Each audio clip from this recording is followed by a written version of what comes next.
I don't start fights in my family. I balance them. I pay the gap and keep the receipts. My name is Paige Lawson.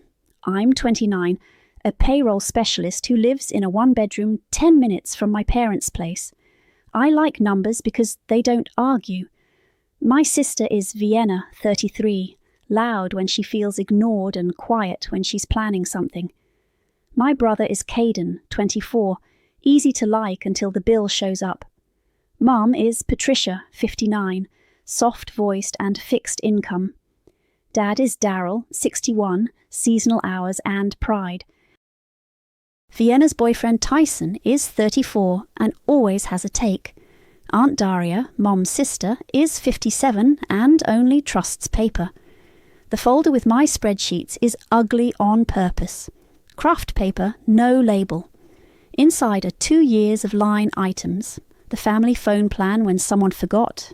Dad's truck insurance for a couple of months when his hours dipped. Mum's clinic co-pays and her refills. I scan every receipt and save them by date. Not because I'm a martyr, because it's faster than arguing about who said what. 3 years ago, we started a family fund to make birthdays easier. The idea was $20 a month each into a shared pot. No pressure. Vienna ran the group chat like a party planner. Themes, polls, matching wrapping paper. Caden tossed in when he remembered.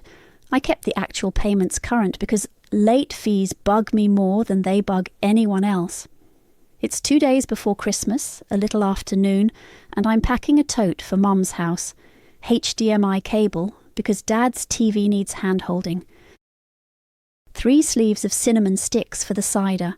A bag of the good coffee because Vienna buys the pretty stuff that tastes like air, and Caden drinks whatever is left in a thermos. I tuck my folder under the coffee. The group chat is dinging. Vienna. Secret Santa reveal is tonight. Metallic wrapping only, please. Think festive luxe. Caden. Who got me? Also, can someone spot me 30 for gas till Friday? Tyson. I'll DJ. Don't let Paige near the playlist this time. We're not doing tax season chill. I ignore Tyson. I text Caden separately. When's Friday? He types and deletes, then sends back, after Christmas LL. I don't send him anything. I've been trying this thing where I stop doing the tiny rescues first. It's not dramatic. I just don't tap my card as quickly as I used to. Mum called me this morning from her kitchen. The kettle was whistling in the background. If you pick up cinnamon, I'll do the pie crust, she said, and I have your dad's favourite olives. How's your phone been? I asked. Fine, she said. Sometimes the pictures don't send in the group, but I don't mind. Our phone plan renews on the 25th. It's a prepaid family thing we've had for years because Dad doesn't like contracts. The account is in his name. My card is the auto pay because when the card was his, service lapsed every other cycle. Everyone knows it renews on the 25th. No one plans around it except me.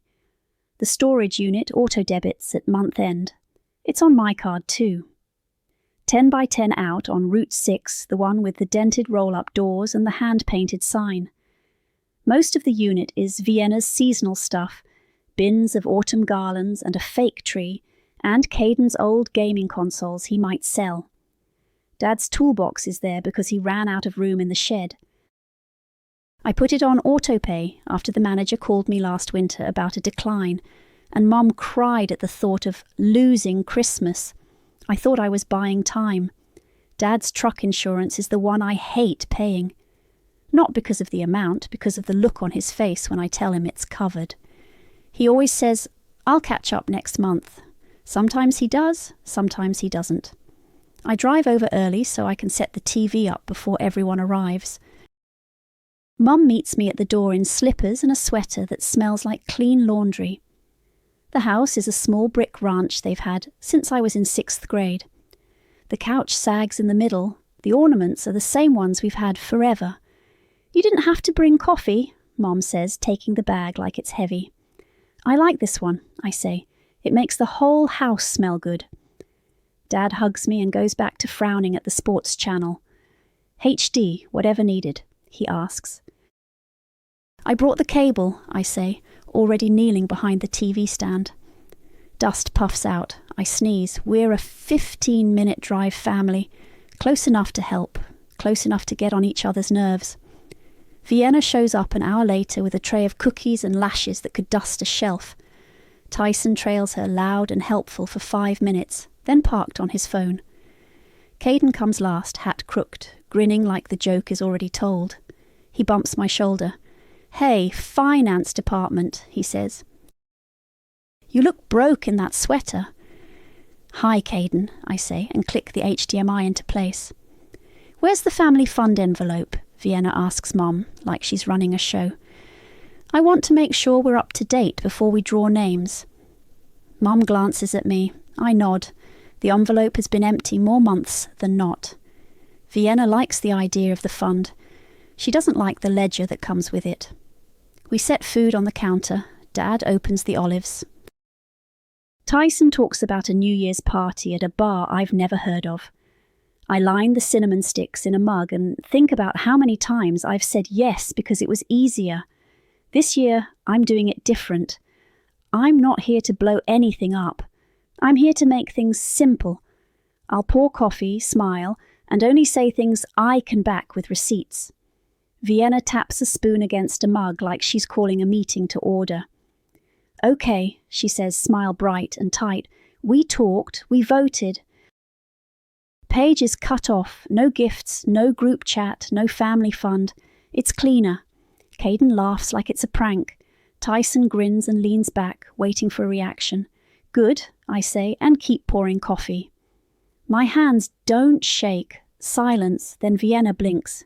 "Good, good," I repeat. I set a mug in front of Mom, one in front of Dad, and carry mine to the TV stand. I slide my laptop out of my tote, connect the HDMI, and the screen mirrors the desktop. A folder labelled Family Receipts sits in the middle. "Paige," Mum says, warning in her voice, like, "Please don't make a scene."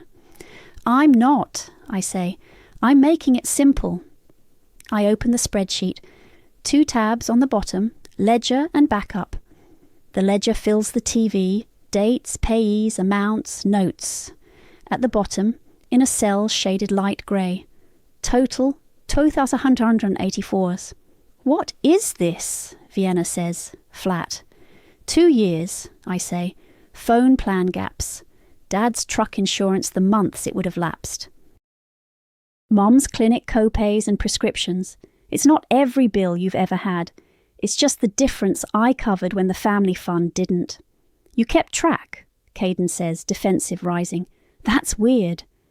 "I keep track of everything," I say. "It's my job." Tyson snorts. "Performative. You could have just said something." "I did," I say. "In the group, in texts. You said you'd catch up." "You don't have to embarrass everyone," Vienna says, colour high in her cheeks. "It's Christmas." I scroll. Each line has a PDF link next to it. I click one. A scanned receipt opens, the storage unit logo at the top, the date, the amount, the last 4 of my card. I click another, the carrier's auto-pay confirmation. Mum's pharmacy invoice with the $10 copay circled. "This isn't about embarrassing anyone," I say. "You said I'm cut off. I agree. I'm removing myself as the middleman." Dad clears his throat. "What does that mean, exactly?" "It means this," I say, and keep my voice even. "Mum's care is direct. I set her clinic to auto-pay $40 a month from me. That covers her co-pays. I'll handle her prescriptions the same way if it gets confusing. No group chat, no fund, no passing around cards." Mom's eyes fill and then clear. "Oh, Paige. It also means I took my card off the family phone account and the storage unit today," I say. Vienna straightens. "You can't just—" "Already did," I say. Everyone's phones start chiming at once. Carrier texts. Auto-pay removed. Payment method updated. A bank alert on mine. Recurring authorization cancelled. The table's a chorus of pings and buzzes. Tyson reaches for his, scrolling with his thumb. Caden's smile slides off. The phone plan renews on the 25th, I say. You've got 2 days to add a card or split the lines. I'm out either way. You're serious, Caden says, sounding like he thought I'd blink. Vienna's voice goes cool. So you're retaliating because we wanted boundaries. I'm agreeing to your boundaries, I say. No gifts, no group chat, no fund. You don't want me in charge? Great, I'm not in charge. So Mom loses her number? Vienna snaps. No, I say. I set up a prepaid for her. We'll move her over in the morning. She'll have a working phone no matter what you do with the family plan. Mom looks from me to Vienna.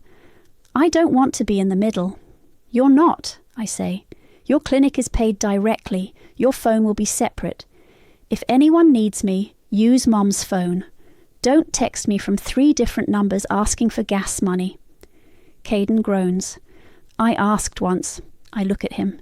You asked today. Tyson mutters. This is overkill. This is receipts, I say, and mean it. I flip to the backup tab. Folder list. PDFs nested by month. I slide a printed copy of the ledger across the table to Vienna and another to Caden. This is yours. If you want the PDFs, I'll email them tonight. Vienna pushes the paper back with one finger like it's sticky. You sound proud. I sound done, I say. Dad rubs his jaw. So what happens now? Now you all manage your own things, I say. I'm handling Mom's clinics. I'm paying nothing else. If you want your storage stuff, add a card or move it. If you don't, they'll follow their process at month end. Paige, Vienna says, voice sugar by force, this is petty. Petty would be posting the spreadsheet, I say. I'm not doing that. I'm telling you here. The group chat, still open on someone's phone, goes quiet. No sparkly emojis, no metallic wrapping directives. Just the last message from Vienna about festive lux, and then nothing. We can all hear the clock ticking over the stove. I pick up plates and carry them to the sink.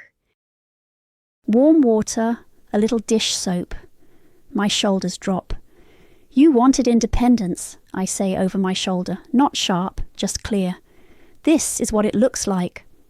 Tyson leans close to Vienna and whispers, not whispering at all. She can't do this. I already did, I say and turn off the tap. If you need me, use Mom's phone. By morning, my phone lights up with a new number. It's Vienna. Undo the stunt. Dad can't see the group chat updates and Caden's service is spotty, she writes. This is chaos. I answer, I'm at Mom and Dad's at 10 to move Mom's phone. Use her number if you need me. She replies with a thumbs down and then a long bubble I don't open. I get to the brick house at 9:55 with a prepaid SIM and a printout of steps. Mum's at the table with her pillbox and a notepad. Dad's rinsing a mug. I don't want trouble, Mum says, already apologising for everyone. This keeps you out of trouble, I say. We're just moving your line. Dad pats his pocket. They'll need my PIN, he says. He gives it to me without a speech, which feels like a gift. We call the prepaid carrier from the kitchen. I read the account number. Dad says the transfer PIN. Mum repeats her name and address. The rep says, porting usually takes 15 minutes to an hour. We set Mom's phone on the counter and wait. Vienna's new number lights up again. You made Dad look incompetent in front of Tyson. He can't even see what we're planning. I type, if you're making a new chat that excludes half the family, that's not my problem. Dad's phone will work when your plan renews if someone pays it, or split the lines. She replies, wow. Caden's name pops up next. Service is trash. Every time I try to load anything, it spins. Also, question, you still got that gas money? I put my phone face down. Mum's phone buzzes. The SIM picks up. Her number stays the same. The port went through in 29 minutes. I set a passcode she chooses and walk her through voicemail. Say your name and a short message, I tell her. Keep it simple. She records, "Hi, you've reached Patricia. Leave me a message and I'll call you back." She plays it and smiles like it's a small accomplishment. We add a refill reminder, 1st of the month and 15th, 10 a.m. I enter the clinic auto-pay date on her calendar too. "This feels like a lot," she says. "It's less than what we were doing," I say. "You don't have to chase anyone." Dad clears his throat. "About the truck." He doesn't finish the sentence. "When is it due?" I ask. "Tomorrow," he says. He looks at the table instead of at me. "I'll have it next month." "I mean it." I nod. "I'll pay this one directly today so it doesn't lapse over a holiday." Then I'm out. I'm writing the date down. I jot. "Truck premium, paid 12.24, next due 1.26, your card." I slide the paper to him.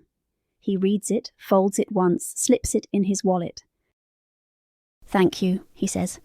No argument. My email pings.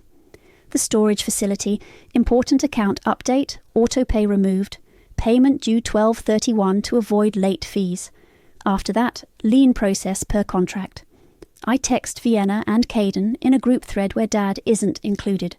Clean, 1 paragraph. Auto-pay for the unit is off. Payment due by 12/31 or they start their process. I'm not rescuing the unit. If you want your belongings, go by the 28th so you have time to move them. Dad and I will pull his tools tomorrow morning with the manager's okay. The rest is yours to handle. Vienna responds immediately. "You're ruining Christmas." I put the phone in my pocket. Mum watches my face. "You don't have to read all of that right now," she says. "I'm not," I say, and rinse 2 cups. At noon, a text from the carrier lands on my screen and, I'm sure, on everyone else's. Auto-pay successfully added. Next renewal 12/25. A new card went on the family plan. Someone blinked first. Maybe Vienna, maybe Tyson. Mum's phone rings. It's Vienna's new number. I hand it over. Mum puts it on speaker because she hates holding a phone to her ear. "You moved your phone?" Vienna asks without hello. "Yes," Mum says. "Paige did it. It works fine." "So now you're on some cheap plan and Dad can't see anything we're planning," Vienna says. "And the unit is going to go to strangers because Paige wants to make a point. We're going to get Dad's tools tomorrow," Mom says, voice gentle but firm. "If you want your decorations, you'll need to go." "It's 2 days before," Vienna starts. "Christmas is on the same day every year," Dad says from the sink, loud enough for the speaker to catch. "We all knew when the bills were due." Silence. Then Vienna exhales into the phone. "Whatever. I added my card to the plan. Everyone can relax." "Thank you," Mom says. "Merry Christmas, honey." Vienna hangs up without answering. Caden texts again. "Is it really going to get auctioned? Like, they actually do that?" I reply, "They send notices. Then they cut the lock. It's not personal. It's a contract." He sends back a single skull emoji and then, a minute later, "I'll go on the 27th. Can you—" NVM. Dad sits down. "Do you want lunch?" he asks. It's his way of saying he's tired of the noise. We eat grilled cheese and tomato soup. Mum tells me the olives were good last night. She rubs my knuckles when she reaches for the salt. My phone stays mostly quiet. The old group chat sits there on my screen like a stopped clock. Metallic wrapping, a string of stars, then a blank space no one fills.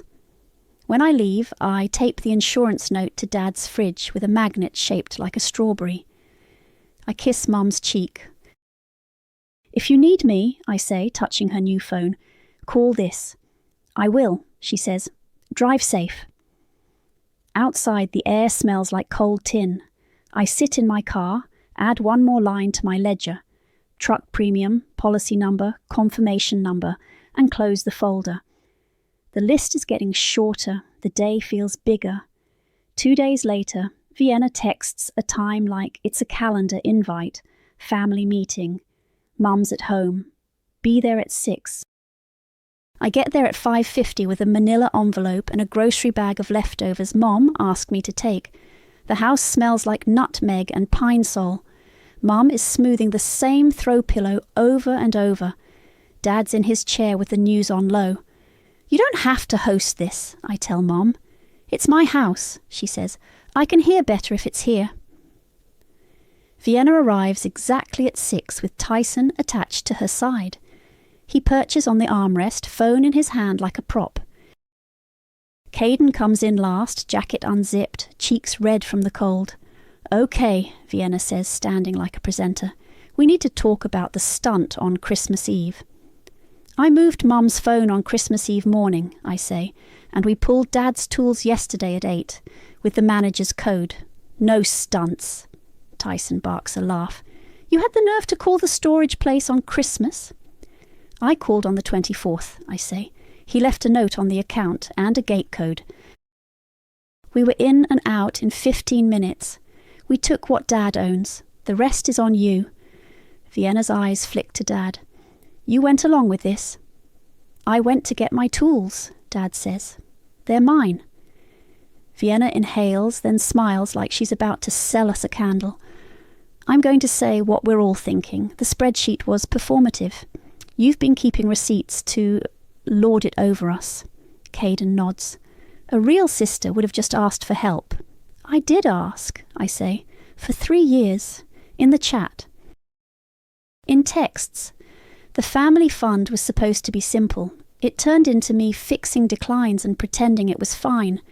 Vienna crosses her arms. You made a list to make us look bad. I made a list because bills don't care about feelings, I say. I pull 3 stapled packets from my envelope and set them on the coffee table. This isn't a list of your sins. It's instructions. 1. How to open your own phone accounts and port your numbers. 2. The storage unit deadlines, the office hours, what to bring, the last day to move things without extra fees. 3. Mum's care is handled directly. No group chats, no middlemen. Caden reaches for a packet. What is this, a script? It's a step-by-step, I say. If you want me to forward links, I will. Tyson leans forward. So you get to be the boss of Mom's medical stuff now.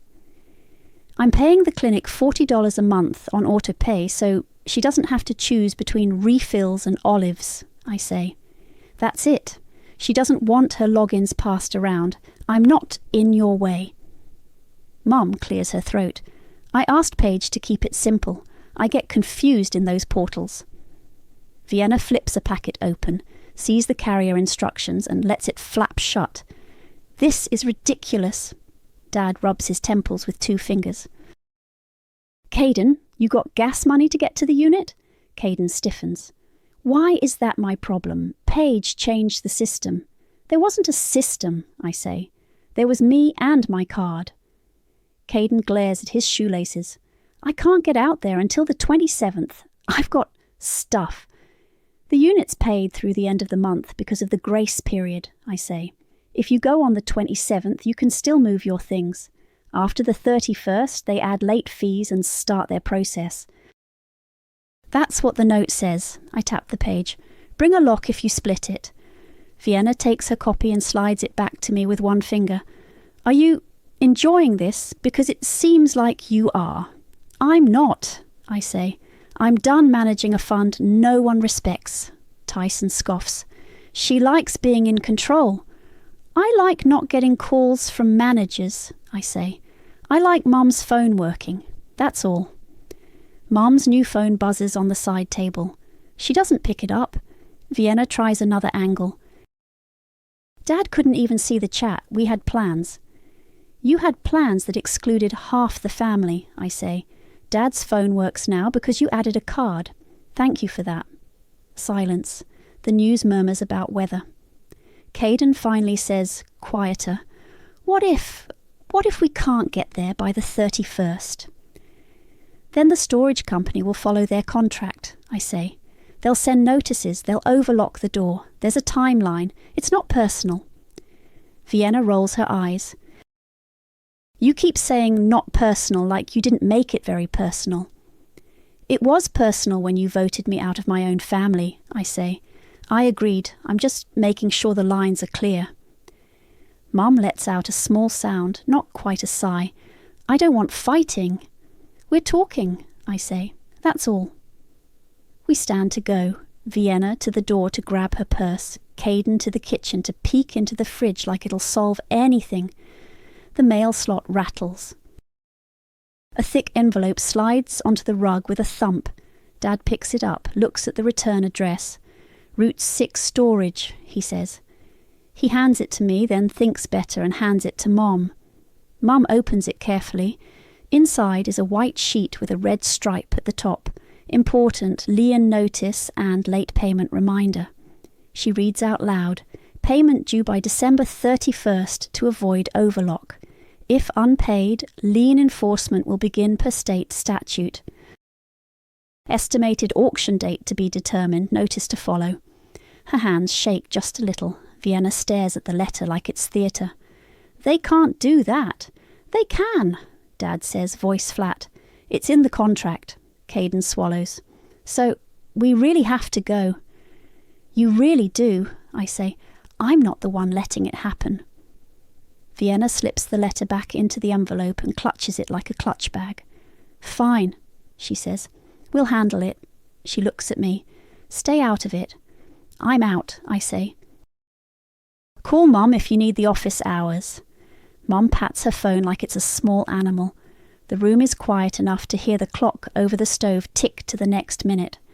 The next week is noise. My phone lights up at odd hours with guilt texts and emojis like salt thrown over a shoulder. Vienna posts a story with gold text on a beige background. Some people hide behind budgets to control family. Financial abuse is still abuse. No names.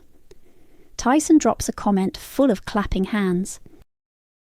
Aunt Daria calls me before I can decide whether to ignore it. Do you have proof? She asks. No hello. I do, I say. Meet me at Dots at 5, she says. Bring the folder. Dots is the diner off Route 6 with coffee that tastes like coffee.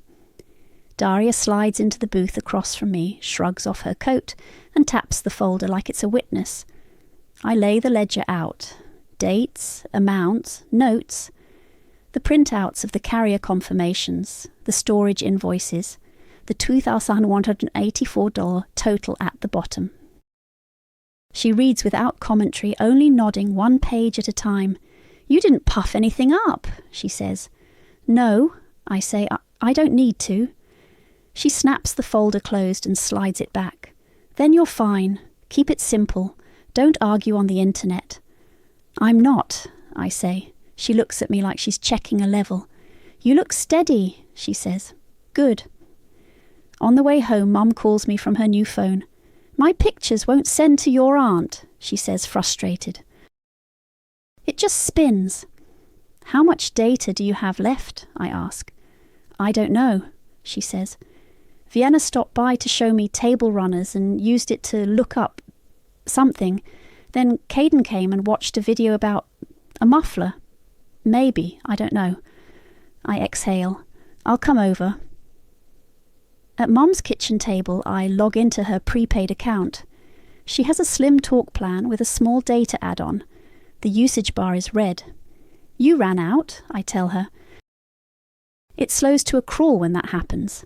I didn't do anything, she says, guilty for nothing. I know, I say. I upgrade her to unlimited talk and a small data bundle I can cover on autopay without it turning into a family hotspot. I add a PIN so account changes take a code. I turn off the mobile hotspot in her settings and put the icon in a folder on the last screen. What did you do? She asks.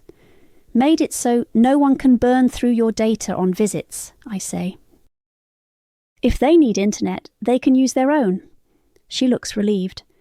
Thank you, Vienna texts while I'm there. Send me Mum's clinic login. I'll help schedule her labs. You're swamped. Mum glances at me. I'd rather not, she says. I get confused and too many cooks. I text back. Mum said she wants to keep medical stuff simple. I've got her autopay at $40 a month. If you want to help, take her to an appointment. Vienna replies, wow, gatekeeping. I put my phone face down. Mom squeezes my wrist. I don't want passwords passed around, she says, voice small but clear. It's my business. It is, I say. Dad comes in smelling like cold air. He hangs his jacket, rubs his hands together. Got sent home early, he says. They cut the line. Next week's hours are... Who knows? He tries to make it a joke. It doesn't land. You have the note on the fridge, I say, tapping the strawberry magnet. Next premium due January 26th on your card. He nods. I saw it. I don't offer, I don't hint. That was the point of the note. Later that night, I drop a simple card in the mail anyway. His name, the policy number, the due date, and a line. I won't be covering it. If you need to ask for a grace period, call this number. No lecture. Caden texts, I'm going to the unit on the 30th. Can you float it this one last time so they don't lock it before I get there? I reply, they overlock after the 31st. Office hours are 9 to 5. Bring a lock if you're keeping anything. I'm not paying it. He sends a string of dots and then, okay, Vienna posts another story about going low contact with family who weaponize spreadsheets. Tyson likes it with 3 fire emojis. I don't take the bait. The old group chat still sits on my phone like a museum display. No one rebuilds it. We text in 1s and 2s now, slow and specific. Aunt Daria texts me a screenshot of Vienna's story with one line, unimpressed. Then, I'll sit with you at the next meeting.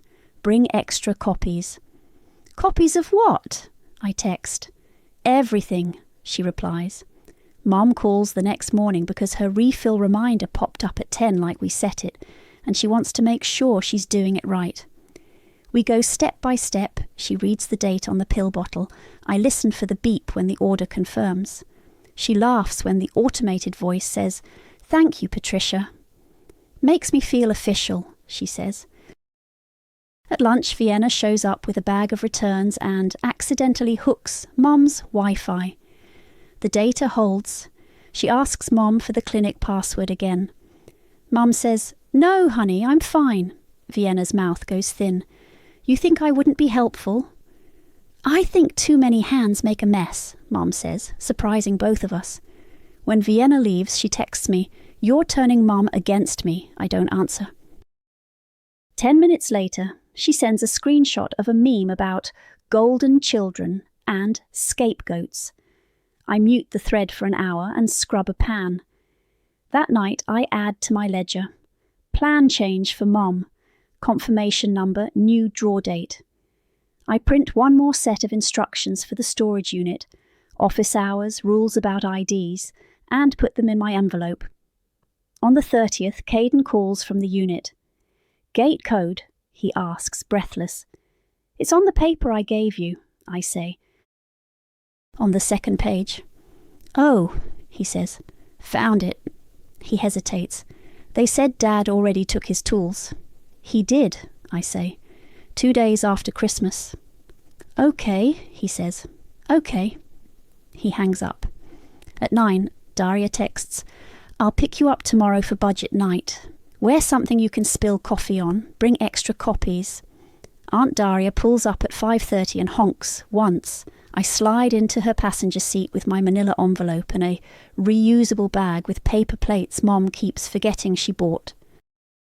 "You ready?" Daria asks, eyes straight ahead. "I brought copies," I say. "Good," she says. Mum's kitchen smells like coffee and lemon oil. She's set the table with placemats and a bowl of oranges like it's a holiday, which it is. Dad nods at us from his chair and clicks the TV off. I put 3 stacks on the table, squared edges. 1, my ledger for the past 2 years. 2, Mom's care, clinic autopay confirmation, next draw date, refill reminder card, and her phone plan details with the PIN written on a sticky note only she will keep. 3. A 1-page responsibility sheet for each of us. Vienna and Caden get storage unit deadlines, phone port steps, and a note about late fees. Mine just says Mom, direct with the $40 and the dates. Vienna arrives at 6 with Tyson behind her. She has a printed page in a plastic sleeve. It's her own story, the one with the beige background and gold text. She lays it on the table like evidence. Tyson sits on the arm of the chair again, his knee bouncing. Caden swings in at 6:12, rubbing his hands together.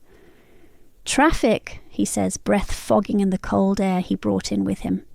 "Sit," Daria says, not unkindly.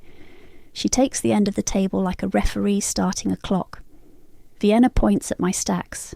"I hope this isn't another PowerPoint." "It's paper," I say. "You can take it with you." She taps her plastic-sleeved printout. "I'm documenting patterns of financial control." "Do what you need to do," Daria says. "We're dealing with bills tonight." I slide the first packet toward Vienna and the second toward Caden. Ledger on top, if you're curious. Under it, phone steps and the storage unit details. Office hours are 9 to 5 on weekdays, 10 to 2 on Saturdays. Gate code works 7 to 9. After the 31st, late fees start, and they can overlock the door. Caden flips the packet open. "They really overlock. They put their lock on top of yours," Dad says. "You can look, you just can't open it without them." Vienna doesn't touch hers. "You made Mama a prepaid like she's a teenager." "I made Mom a line that doesn't shut off when someone forgets a card," I say. "She asked me to keep it simple. Her clinic is on autopay. $40 draws on the 1st. Refill reminder is the 15th, Mom nods. "I don't want my password passed around," she says, looking at Vienna. "I get confused." Vienna's smile goes flat. "Nobody wants to steal your logins," she says, like the word is sticky in her mouth. She turns back to me. "Caden called me from the unit yesterday. He couldn't get the gate to work." "I told him the code is on the 2nd page," I say. "He found it." Caden clears his throat. "I went. It was a lot. I didn't finish." "Can you just float it this one last time so I can go back on the 2nd? "No," I say. "Dad and I pulled his tools on Christmas morning with the manager's note. The rest is yours to move or lose." "That was messed up," Tyson says. "Christmas morning. We were in and out in 15 minutes, I say. The lot was empty. The manager told us the code over the phone. Dad's tools are not collateral for missed payments. Caden looks at the paper again, at the line that says payment due 12/31 to avoid overlock. He chews his lip. "If they overlock tomorrow, I can't get in." "The gate works as long as your code is active," I say. "Office is closed on the 1st, but the gate still reads codes. If there's an overlock, you'll need the office to remove it." "Waiting won't make it cheaper." Vienna reaches for my ledger stack, flips a few pages hard, and a staple catches. The top sheet tears at the corner. She freezes, then lets out a little laugh. "Oops." Mum's hand hits the table, flat and sharp. "Enough," she says, louder than I've heard her in months. The room stills. "We're not being mean in my kitchen. We're not ripping papers. We are being adults." Vienna blinks, backs off a half-inch. "I'm trying to make a point," she says, smaller. "You made it," Daria says. "Now sit on your hands." I take the torn page back and put a fresh copy down from my envelope. "That's why I brought extras," I say. Dad rubs his temples. "Caden, do you have gas money to go back out there if you need to?" Caden shrugs. "I'll figure it out." "You could have figured it out 2 weeks ago," Daria says, not unkind. "Tomorrow is New Year's. Make a list tonight. Borrow a truck. Ask a friend." Vienna stares at the storage instructions like they're written in code. "You wouldn't let our stuff get auctioned," she says finally, eyes on me. "Not really." "I'm not the one letting it," I say. "If you want your belongings, go tomorrow. Bring a lock, bring help. I'm not paying for delay anymore. Tyson shakes his head. Cold? It's a contract, I say. They sent a lien notice. This isn't new. Mum reaches for the bowl of oranges and pushes it to the centre like an offering. Take an orange, she says. Make a plan. Caden takes one, rolls it between his palms. Okay, he says low. Okay. Vienna picks up her plastic sleeve, looks at her own printed words, then at me. She doesn't have a speech ready. That might be the first time all month. Daria leans back, satisfied. We done? She asks. We're done, I say, and mean it. 3 Saturdays into January, the lot off Route 6 smells like dust and cold metal. A handful of regulars mill around, 2 guys in work boots, a woman with a clipboard, a couple I recognise from the thrift store near the highway. The manager, Mark, stands by a roll-up door with a clipboard of his own. He reads from a printed sheet about lien enforcement and cash only, no entry past the threshold, 48 hours to clear. I stand with my hands in my coat pockets and watch my breath fog. The overlock on the unit is bright red. The cut marks on it make my stomach twist, even though I knew this was coming. We had the certified letters. The public notice ran in the little weekly paper that comes in the mail with coupons. Mark called me when the ad posted because I asked him to keep his updates factual and off my phone as much as possible. Vienna is late. Of course she is. She comes fast across the gravel in boots with a zipper up the side, red-faced and flanked by Tyson, who already has his phone out like this is content. Caden is here, hands jammed deep in his jacket, walking a tight line back and forth in front of the door, like pacing will hold it shut. You can talk to them, right? Caden says to me under his breath. Just ask for 1 more week. We can grab it all on Saturday. I talked to him weeks ago, I say. We pulled Dad's tools. That's all I was responsible for. He swallows. I didn't finish. I know, I say. Vienna stops in front of Mark, chin up. We're the owners, she says, which is true in the way that records say whose name is on a unit, but not true in the way that money kept it from going here. There's a mix-up. We can pay today. Mark looks at his paper. The balance and the fees are on the sale, ma'am. We sent notices. Once it's on the block, it's on the block. He's not unkind. He's also not budging. It's his job. Tyson lifts his phone and whispers, not whispering. Get his name. Mark, right? This will look so bad if it gets out. Mark doesn't look up. You can film. You can't step past the rope, he says, and points at the chalk line he drew on the gravel. Caden turns to me again. Please. I told you on the 30th, I say. Office hours. Bring a lock. I'm not paying a delay fee. The clip on the manager's bolt cutter clicks. The red overlock falls into his palm. He sets it down on the edge of his clipboard like it's a piece of trash. He works the original silver lock next. The door shudders up, halfway at first, then all the way, and dust spills out into the morning.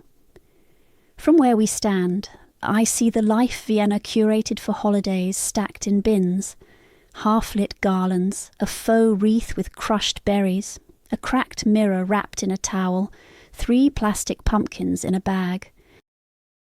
Caden's old gaming consoles sit in a row on a low shelf, cords rubber-banded, the controllers thrown on top. There are boxes labelled Kitchen Extra in Vienna's handwriting, a flattened rug, a lamp I remember from the apartment she had 2 addresses ago. The woman with the clipboard leans, looks, writes. The auctioneer, Mark today, no microphone, just a steady voice, starts numbers. We have Unit B14, household goods. Who'll start me off at 50? A hand goes up. Another. The bids are quick, impersonal. A guy in a camo hat bumps it to 150. The thrift store couple shake their heads, eyes already on the next row. Vienna stands there like she can make it stop with a look. Tyson keeps filming and mutters, This is outrageous, like the volume might rewind time. You did this to me, Vienna hisses at me, not moving her mouth much. I stopped doing it for you, I say. It comes out quiet and even. I don't add anything. Mark calls, going once, going twice, and points at Camo Hat. Sold for $180. He writes the number. The man nods like he just bought a dusty puzzle for a rainy day. Caden flinches when the new lock slides through the hasp. The buyer slips a small silver padlock from his keyring and clicks it into place like he's done this 10 times this month. The sound is awful and clean. Tyson's phone catches it in high definition. Vienna exhales a laugh that isn't funny. Wow, she says to me. You must feel great. I feel done, I say. I put my hands deeper into my pockets. The cold eats through the coat anyway. Camo Hat walks past us to the office window to pay cash. Mark follows him with the clipboard to collect a cleaning deposit. The bidders shuffle toward the next door. Someone makes a joke about storage wars and gets a look from the woman with the clipboard that shuts him up. Vienna says, "We had heirlooms," like she's testing a story for later. Her eyes are on the cracked mirror that probably came from a clearance aisle. "You had 3 weeks," I say. "You still have the kitchen chairs at your apartment. None of this is the last of anything." She opens her mouth, then closes it. Tyson pockets his phone and stares at the gravel like it betrayed him. Caden kicks a pebble so it hops under the next roll-up. "So that's what independence costs," he says, half to himself. I don't correct him. I don't tell him the cost started a long time ago in late fees and small humiliations, and the way Mom said, "We'll lose Christmas" through a laugh last winter. The morning is bright and flat. My breath makes clouds. Mark walks back with a receipt book, calls the next unit number. The line of doors looks the same as it did when we arrived. People come and go. Money changes hands. The only thing that feels different is that my name isn't anywhere on a ledger for this anymore. Caden shoves his hands deeper into his pockets. "I'll figure out the games I kept at Mum's," he says, like maybe he remembered he doesn't lose everything today. "Okay," I say. Vienna turns on her heel. "I'm not done with this," she says, "but there's no one to push." She heads for the car. Tyson trails her, already talking about lighting and angles like that will cure anything. I stand for one more unit, just to see how fast it all goes when nobody argues with the rules. Then I leave, the gravel crunching under my boots, the smell of dust sticking to my scarf. I'm not angry, I'm not satisfied, I'm just free of it. I get in my car and check that Mom called while I was standing there. She didn't. Good. I start the engine and drive toward town, where the coffee tastes like coffee. In the days after the auction, the noise dies down. No more beige posts about financial abuse. No more group chat directives about metallic wrapping. The old thread sits on my phone like a snow globe you can't shake.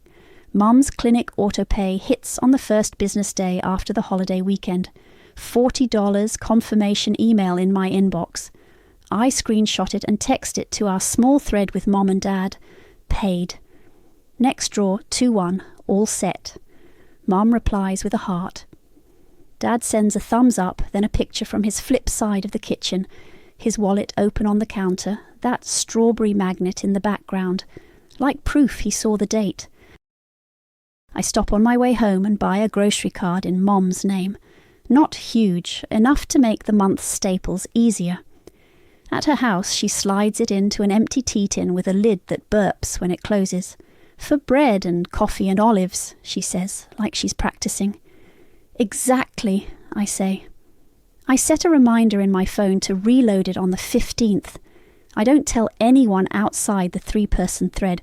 Not a secret, just not a group project.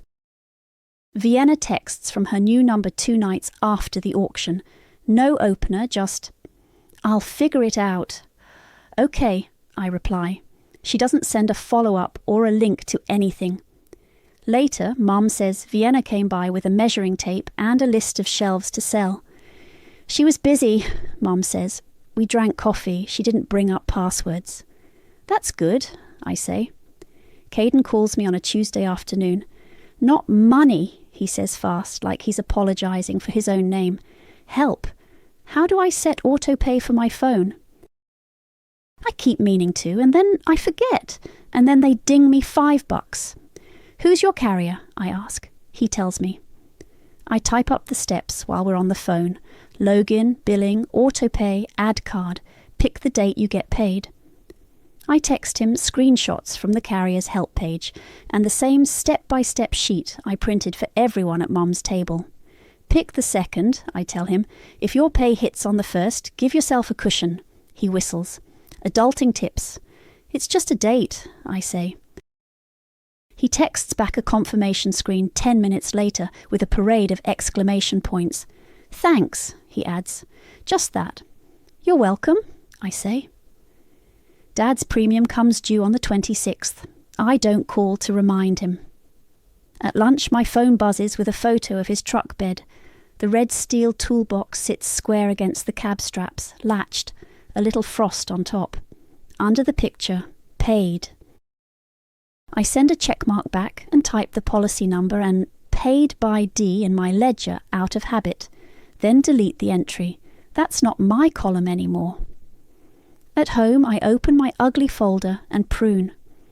The family receipts directory shrinks to one tab labelled Mom Direct. The ledger is just the $40 clinic autopay, the phone plan confirmation number, the grocery card reload date, and her PIN for the phone account written once and then tucked back into the physical envelope she keeps in her drawer. No storage unit PDFs. No carrier, we couldn't process your payment emails. No running tally at the bottom. The page looks spare and clean, like a new month. Daria calls me from her porch. I can hear her wind chimes. How's your blood pressure? She asks. Low, I say. Steady. Good, she says. I'm making stew on Sunday. Bring Mum, bring containers, no agendas. We go. Mum tells Daria about her refill reminder and how the voice says her name. Dad tells Daria about a guy at work who tried to strap a ladder wrong. We eat and send 2 quarts home to my fridge and 1 to Mom's freezer labelled soup, do not give away. No one brings up the unit or the fund. The oranges in Mom's bowl are already gone. On the last Friday of the month, Vienna texts me a single line. Took my line off Dad's plan. I'll send him the info. There's a screenshot under it. Her number, port out completed. Good, I text back. Glad you got it done. She types for a long time and then doesn't send anything. An hour later, Mum forwards a photo Vienna sent her. A small bookshelf assembled in a corner of a living room I don't recognise. Under it, Vienna wrote, New start. No beige background, just wood and books. Caden stays on the family plan for now, but he adds his own card. He tells Dad he'll move off when his promo ends. Dad tells him, do what you want, which is Dad speak for, I'm not carrying it. The family fund envelope lives in Mom's junk drawer now, empty and flat. She keeps coupons in it with a pen tucked into the fold. When she pulls it out to clip the store ad, she smiles at me like we're in on something easy. The old group chat never wakes up. No one rebuilds it. I don't miss it. The 3-person thread is small and clear. Mom's refill confirmed, Dad's toolbox picture, me texting that I'll be by on Sunday with coffee and a new battery for the smoke detector. Real things. No themes. I stopped by the storage lot once on my way to Dot's. Not to linger, just to see what took our place. The door is down, no red overlock. Business as usual. I don't feel anything except the cold through my coat and the relief of not having a gate code in my head anymore. At home, I set my phone on the counter and make a grocery list just for me. I add cinnamon sticks without thinking, then add them again for Mom, because I know she'll like the smell next time I brew coffee at her place. My card has fewer lines. The lines around my life are clearer. When my phone buzzes, it's Mum sending a photo of the tea tin with the grocery card tucked inside, the lid next to it like a smile. "I like simple," she writes. "Me too," I send back, and I mean it.